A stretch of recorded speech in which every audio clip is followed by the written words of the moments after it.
Crime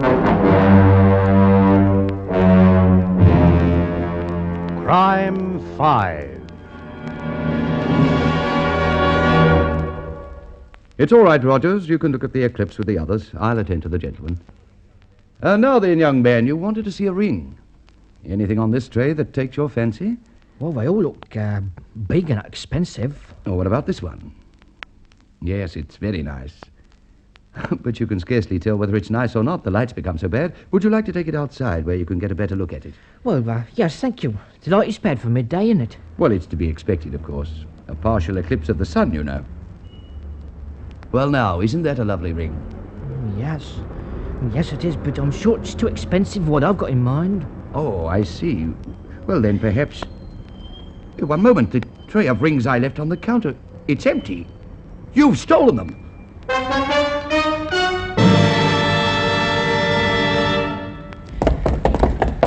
Stop! Stop, thief! Stop, you hear? No, you let go of me. I didn't do nothing. I'll soon see about that. Now, stand still. You've got no right to do that. I think I have. Police Inspector. Oh, you caught him. Good work. My name's Montgomery. I'm the proprietor of the jewelry store this man robbed. I'm afraid, Mr. Montgomery, that you're mistaken. This young man isn't carrying any jewelry whatsoever. But he just helped himself to a tray of diamond rings. Oh, it isn't true. The only ring I had was the one you were showing me. Then why did you run when I discovered my loss? If you don't mind, Mr. Montgomery, I'll ask the questions. Suppose we all return to your shop and find some place where we can discuss this quietly. It's quite simple, Inspector.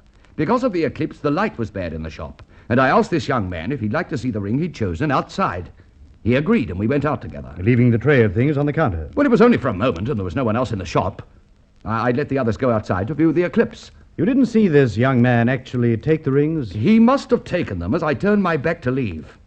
Inspector, how else could they disappear? But you searched me. I didn't have his rings. Well, you must have got rid of them when I called out. One at a time, please. Now then, you say you stepped outside with Mr. Montgomery and looked at a ring. What happened then? Oh, I knew I couldn't afford it, so I gave it back to him. Then he looked around and saw his rings was missing. He said I took them. I didn't want to be mixed up in anything like that, so I How ran. many people were nearby when this happened? There was no one nearby. What about the blind man? Was he here at the time? You're right. There was a blind man, and he was standing not far from the doorway selling pencils and film negatives. Selling film negatives? Oh, perhaps he weren't selling them, but in his hat as well as pencils, he had 3 or 4 snapshot negatives clipped together with a paper clip. I remember wondering about that when I went into the shop. Very interesting. By the way, Mr. Montgomery, you're having quite a sale, aren't you? I noticed a sign in the window that said drastic reductions. Well, we must do something to stimulate business now and again. Yes, I'm certain the business must need stimulating. I think you'd better accompany me to headquarters, Mr. Montgomery.